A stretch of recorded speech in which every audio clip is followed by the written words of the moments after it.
یہ ایک سوال جو ہے وہ ریز کیا ہے مفتاح اسماعیل نے، انہوں نے کہا کہ کیوں آپ فرنس آئل سے بجلی جو ہے وہ بنا رہے ہیں، مہنگے کیوں اتنی بجلی جو ہے آپ بنا رہے ہیں؟ آپ سمجھتے ہیں کہ ان کی یہ تنقید جو ہے جائز ہے؟ دیکھیں میں گزارش کروں، سلمان شاہ صاحب اکانومی کے بہت ایکسپرٹ ہیں، ان کے آگے تو بات کرنا بھی مناسب نہیں ہے، بہت زیادہ ان کا ویژن ہے، لیکن کون سی حکومت کبھی آئی ہے اور اس نے کہا ہوا ہے کہ یہ ہمارے پاس پیمنٹ نہیں ہے، پیسہ نہیں ہے، ہم یہ بوڑھے ہو گئے ہیں سن کے، میری 50 now I am in 50۔ اور بھائی جو حکومت آتی ہے کہتے ہیں دوسری حکومت کنگال کر گئی ہے، سرکل ڈیٹ اتنا ہے، گردشی قرضے اتنے ہیں، گردی قرضے اتنے ہیں۔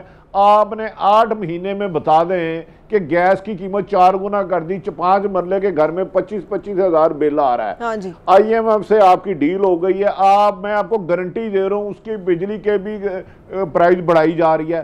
عام آدمی 90% آدمیوں کو آپ نے 2 وقت کی بجائے 1 وقت کی روٹی لینے سے بھی مجبور کر دیا ہے۔ بزنس آپ کا آلموسٹ تقریباً 60% نیچے آ چکا ہے۔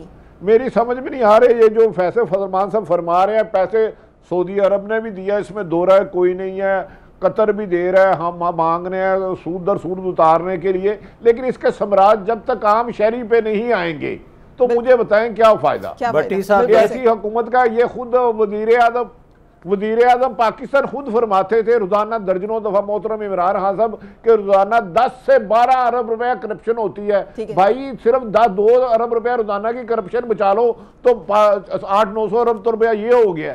آپ نے اس کا تو حساب دیں، کیا آپ نے بجلی چوری روک لی؟ کیا آپ نے گیس چوری روک لی؟ کیا آپ نے پی آئی اے کا خسارہ روک لیا؟ کیا ریلوے کا خسارہ روک لیا؟ کیا پورٹ آپ نے بڑھا دی؟ کیا آپ نے ٹیکس کلیکشن بہتر کر لی؟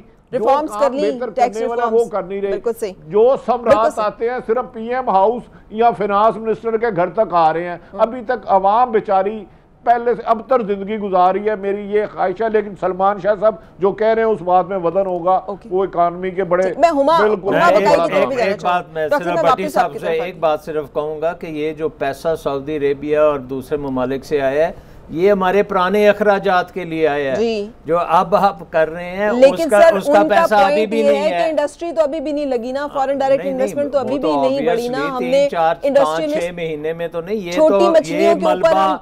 یہ ملبہ اتنا زیادہ ہے کہ آپ کو تیار رہنا چاہیے، بہت مشکل ٹائم ہے۔ ٹیکس نیٹ میں اضافہ تو نہیں ہوا نا، آپ نے بڑی مچھلیوں کو ٹیکس نیٹ میں نہیں ڈالا۔ ختم ہوئے ہوئے آپ کے بجلی کے ادارے ختم ہیں۔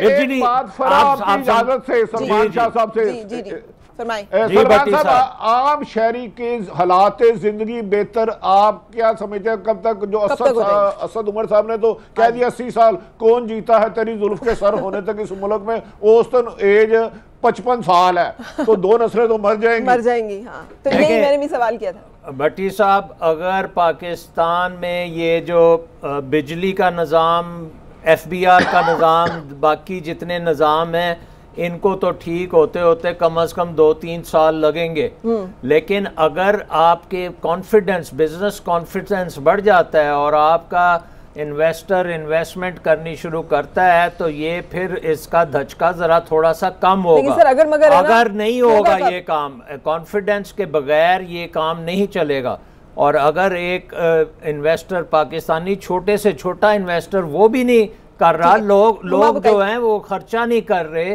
اس لیے کہ آپ دیکھیں کہ بٹی صاحب تو لاہور میں رہتے ہیں، یہ دیکھیں گے کہ ہر جگہ پہ بزنس جو ہے وہ خاصی کم ہوتی جا رہی ہے، وہ کانفیڈنس ہے، وہ کانفیڈنس کی بات ہے۔ آپ اس حکمرانوں کو سمجھائیں خوف و ہراس ختم کرے، لوگ انویسٹمنٹ کرے۔ اتنا خوف و ہراس پلا دیا ہے کہ چھوٹا بزنس مین بھی بھاگ گیا۔